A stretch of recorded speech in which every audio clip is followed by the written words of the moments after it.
Assalamualaikum warahmatullahi wabarakatuh. Selamat pagi teman sehat RSI. Nah, bagaimana nih kabarnya hari ini? Sehat-sehat semua ya. Semoga dimanapun teman sehat RSI berada selalu bahagia dan selalu sehat selalu ya. Dan terima kasih untuk teman sehat RSI yang sudah setia menonton IGTV RSI. Dan jangan lupa juga follow Instagram RSI Unisma ya. Nah, selanjutnya untuk pagi ini saya akan sharing masalah tentang imunisasi dasar pada anak usia 0 sampai 12 bulan. Nah, sebelum itu saya akan memperkenalkan diri saya terlebih dahulu karena katanya sih nggak kenal maka tak sayang ya kan. Perkenalkan, nama saya Miftahul Rahmania. Saya bidan pelaksana di Kamar Bersalin RSI Unisma. Buat ibu-ibu yang pernah persalinan atau pernah imunisasi di RSI pasti pernah dong ketemu sama saya atau bidan-bidan cantik dan sabar lainnya, gitu ya. Nah sekarang kita mulai aja ke imunisasi, ke materi tentang imunisasi ini. Imunisasi itu apa sih sebenarnya? Imunisasi itu adalah suatu upaya untuk membentuk kekebalan tubuh pada diri anak atau bayi. Dan imunisasi itu didukung dengan adanya obat atau yang biasa disebut dengan vaksin. Nah, vaksin ini merupakan mikroorganisme yang diolah dan dimasukkan ke dalam tubuh seorang bayi atau anak.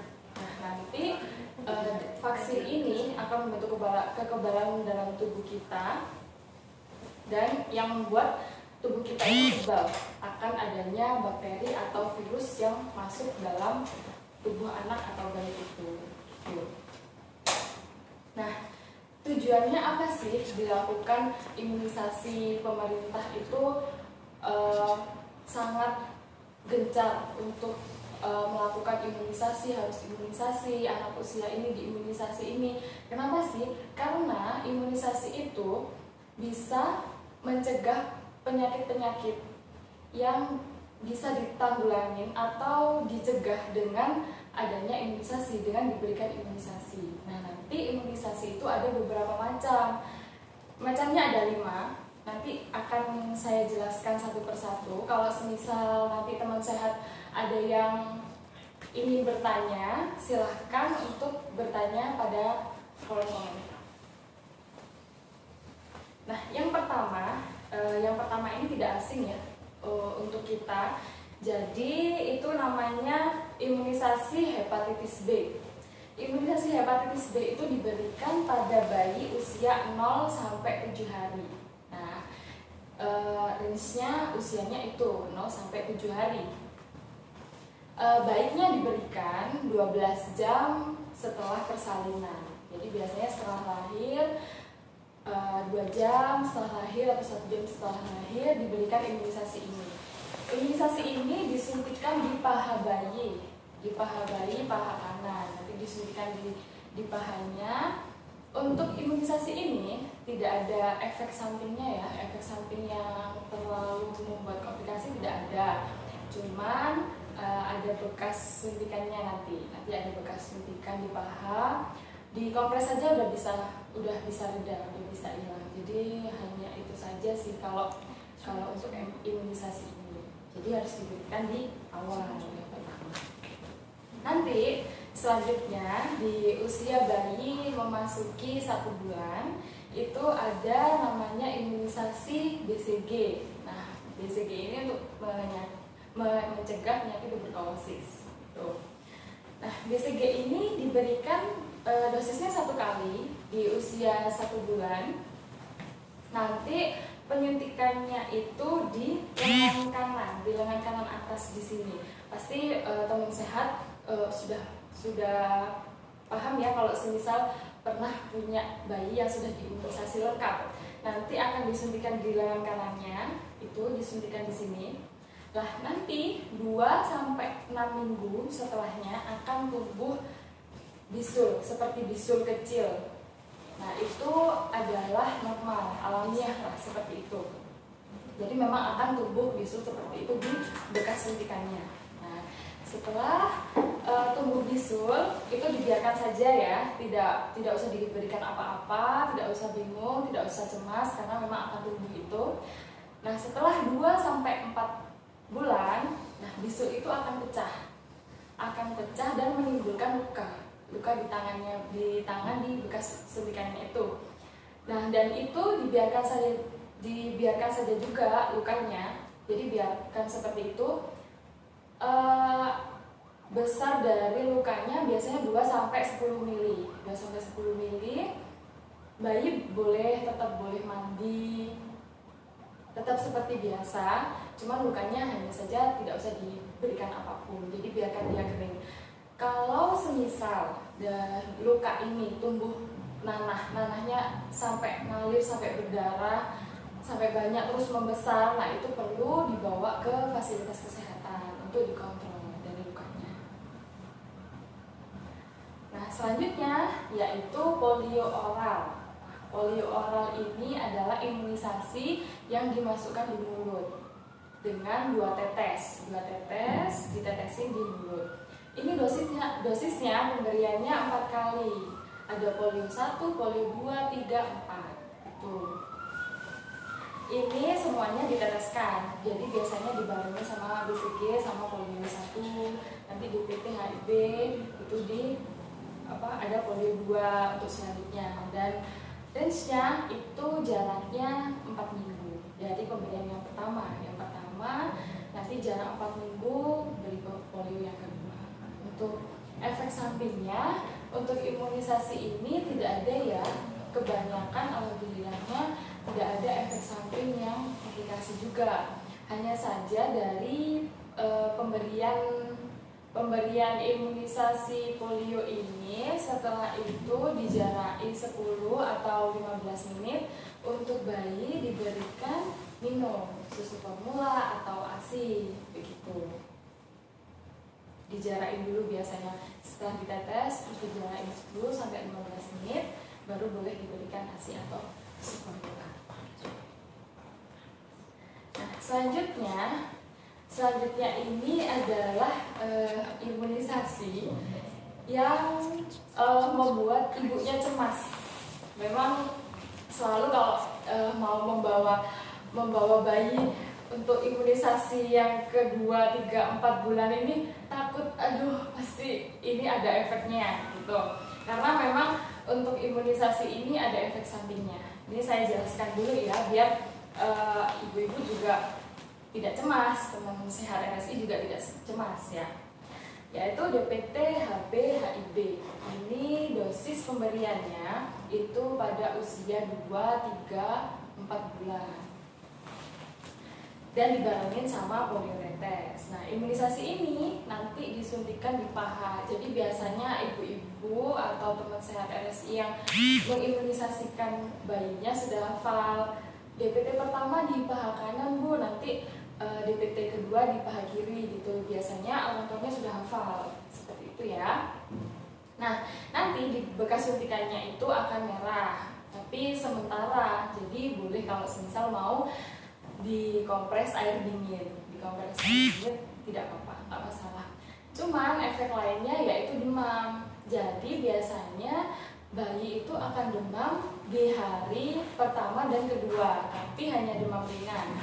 Karena setelah imunisasi pasti diberikan obat penurun panas. Obat penurun panas itu setelah imunisasi sampai di rumah nanti harus langsung diberikan. Jadi nanti kalaupun bayi itu demam, tidak demam terlalu tinggi gitu ya. Jadi nggak takut lagi ya kalau semisal mau berangkat untuk imunisasi DPT yang kedua 3-4 bulan, nggak boleh takut karena memang imunisasi ini efeknya yaitu demam. Nah selanjutnya adalah sebelum ini nanti di buku KMS, buku PINK yang sudah dijelaskan sama Bidan Meta yang kemarin itu 4 bulan setelah DPT polio itu ada yang namanya IPV, imunisasi IPV. Pasti banyak ibu-ibu yang bertanya-tanya, kenapa sih IPV kok sering tidak ada, sering kosong gitu? Karena itu kan merupakan program pemerintah ya.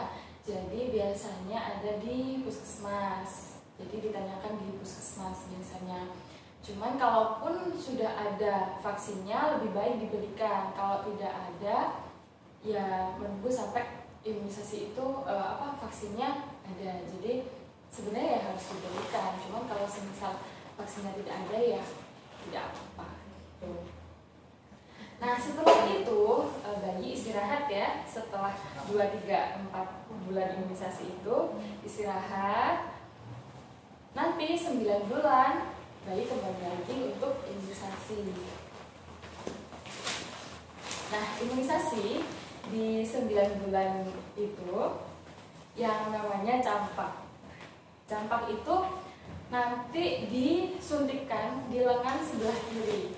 Maaf ya, saya ini live IG dan live YouTube, jadi fokus di dua.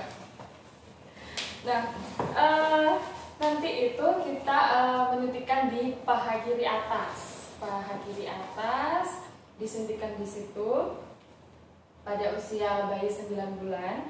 Efek sampingnya kebanyakan tidak semua ada efek sampingnya ya, tapi terkadang ada beberapa pasien yang berefek samping seperti demam atau diare, tapi ringan, nggak terlalu berat diarenya. Nah itu nanti semisal demam bisa diberikan obat penurun panas gitu. Dan di bekas suntikannya bisa dikompres dengan air dingin. Nah selanjutnya saya akan sharing masalah penyakit apa saja sih yang bisa dicegah dengan kita melakukan imunisasi pada anak atau bayi. Yang pertama adalah difteri. Difteri ini adalah penyakit yang sudah tidak asing ya buat kita. Kita pasti sudah sering mendengar tentang penyakit ini. Penyakit yang mematikan ya termasuk. Penyakit ini disebabkan oleh bakteri. Nah nantinya gejala yang timbul adalah nyeri telan. Dan biasanya tumbuh adanya bercak-bercak putih di tenggorokan, radang tenggorokan seperti itu, dan itu mengakibatkan gangguan nafas ataupun bisa menyebabkan kematian kalau semisal terjadi komplikasi yang terlalu tinggi. Nah selanjutnya yaitu pertusis. Pertusis itu penyakit yang disebabkan oleh bakteri juga. Nah gejalanya itu seperti pilek, mata merah, bersin, demam, seperti itu. Akibatnya bisa dapat gangguan infeksi pernafasan dan bisa menyebabkan kematian juga. Selanjutnya yaitu tetanus. Tetanus itu penyakit yang disebabkan oleh Clostridium tetani. Gejalanya kaku otot, kaku di rahang, sulit menelan begitu. Kalau semisal kaku ototnya ini menyerang otot pernafasan, nah itu bisa menyebabkan kematian juga. Jadi sebenarnya komplikasinya yang sangat komplikatif sekali ya, menyebabkan kematian. Nah selanjutnya yaitu tuberkulosis. Tuberkulosis itu penyakit yang biasa disebut dengan batuk darah pada anak atau bayi. Gejalanya lemas, penurunan berat badan secara drastis, berkeringat di malam hari, batuk, seperti itu. Nah akibatnya juga bisa kematian juga. Memang penyakit yang bisa dicegah dengan imunisasi, maka dari itu lebih baik diimunisasikan bayi dan anaknya, karena itu sangat penting sekali. Nah selanjutnya campak. Campak ini penyakit yang disebabkan oleh virus. Gejalanya itu nanti demam, muncul bercak kemerahan di seluruh badan anak dan bayi, pilek, batuk, seperti itu ya. Nah, akibatnya dari ini kalau semisal tidak ditanggulangi dengan baik, bisa diare berhari-hari, diare yang berat, radang telinga, dan infeksi saluran pernafasan. Gitu. Kalau semisal ada pertanyaan, bisa langsung komen di live IG-nya ya. Nah, selanjutnya saya jelaskan untuk polio.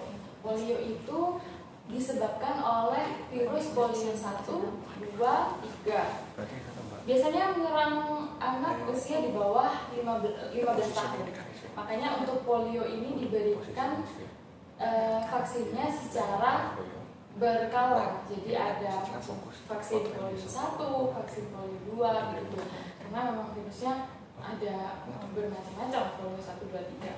Nah, gejalanya itu demam, lalu nyeri otot dan kelumpuhan secara bertahap. Gitu. Jadi itu sangat berbahaya ya buat anak atau Nah, selanjutnya ini adalah penyakit yang juga sudah tidak asing lagi buat kita, hepatitis B, dari virus hepatitis yang merusak hati. Jadi gejalanya nanti ada gangguan perut, terlihat kuning di mata, di area mata dan di kulit terlihat kuning. Ini akibatnya bisa terjadi kanker hati pada anak atau bayi. Kalau bahas tentang penyakit seperti ini serem banget ya kalau dibayangin. Makanya imunisasi ini sangat penting sebenarnya dilakukan pada bayi yang imunitasnya jelas rentan dan jelas rentan rendahnya untuk anak atau bayi. Pasti setelah ini akan muncul banyak pertanyaan dari para teman sehat RSI kan. Apa kalau udah diimunisasi kita akan terbebas dari penyakit-penyakit yang sudah saya jelaskan tadi? Apakah kita akan kebal dan nggak kena sama penyakit-penyakit ini? Tentu kita tidak bisa memastikan imun tubuh kita akan selalu bagus terus setiap hari, tidak seperti itu. Akan ada masanya imunitas kita juga turun. Nah, maka dari itu kita harus selalu menjaga pola hidup sehat, makan makanan yang sehat, olahraga, istirahat yang cukup untuk menjaga imunitas kita tetap baik gitu. Oh, jadi saya nggak usah imunisasi, kan juga bisa kena. Nah, ini prinsipnya tidak seperti itu ya, karena walaupun imun tubuh kita sedang rentan, kan virus atau bakteri mudah masuk dalam tubuh kita. Nah, ketika masuk dalam tubuh kita, kekebalan tubuh kita itu membentuk kekebalan dari vaksin yang sudah pernah masuk pada tubuh kita. Begitu. Jadi kalaupun kita terpapar oleh penyakit tersebut, kita tidak akan sakit yang berat. Jadi sakitnya itu sakit yang ringan kalaupun kita terpapar oleh virus atau bakteri itu pada saat imunitas kita rendah gitu ya. Nah, selanjutnya terus bagaimana selama pandemi ini gitu. Kan saya jadi takut membawa anak, membawa apalagi bayi ya ke rumah sakit. Kan pandemi ini serem ya bawa anak atau bayi ke rumah sakit seperti itu kan. Pasti banyak ibu-ibu yang iya saya pengen imunisasiin bayi, pengen imunisasiin anak saya, tapi saya takut ke rumah sakit karena kan rumah sakit sekarang banyak virusnya, banyak bakterinya seperti itu. Nah, ini saya mau memberikan tips untuk bagaimana sih cara membawa bayi dan anak aman ke rumah sakit. Yang pertama yaitu pastikan dulu bayi dalam kondisi sehat. Jadi kalau semisal bayinya lagi demam, sedang flu, batuk, pilek dan lain-lain, diare, itu jangan dulu dibawa ke rumah sakit. Diobatin dulu sakitnya, kalau sudah sembuh baru berangkat untuk imunisasi. Nah, sudah sehat, sudah tidak ada keluhan, demam, batuk, baru boleh dibawa ke rumah sakit.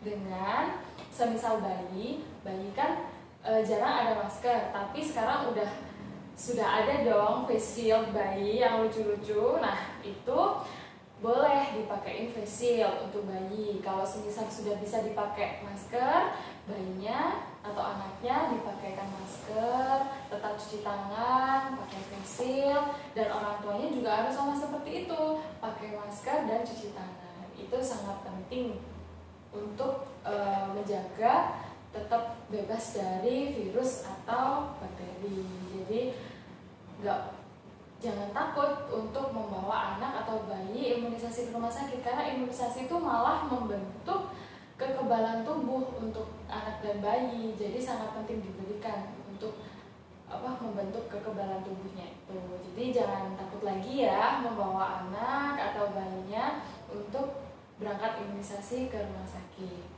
Nah, di Rumah Sakit RSI Unisma membuka imunisasi untuk bayi dan anak usia 0 sampai 12 bulan. Jadi kita untuk imunisasi hepatitisnya ada, BCG, polio, DPT, dan campak kita ada. Jadi bisa langsung menghubungi kontaknya RSI untuk menanyakan jadwal imunisasi. Jadi di kita untuk imunisasi HB itu jelas waktu lahir. Nanti untuk BCG kita per bulan ada jadwalnya. Untuk BCG dan campak ada jadwalnya setiap bulan, karena vaksinnya bertahan hanya beberapa jam, tidak bisa 1 hari full. Kalau DPT dan polio bisa sewaktu-waktu, di setiap hari jam 8 sampai jam 12 siang. Gitu. Nah, kalau semisal teman saya ada pertanyaan yang ingin ditanyakan, silahkan ditanyakan. Nanti akan saya jawab dari pertanyaan-pertanyaan itu. Sebelumnya terima kasih.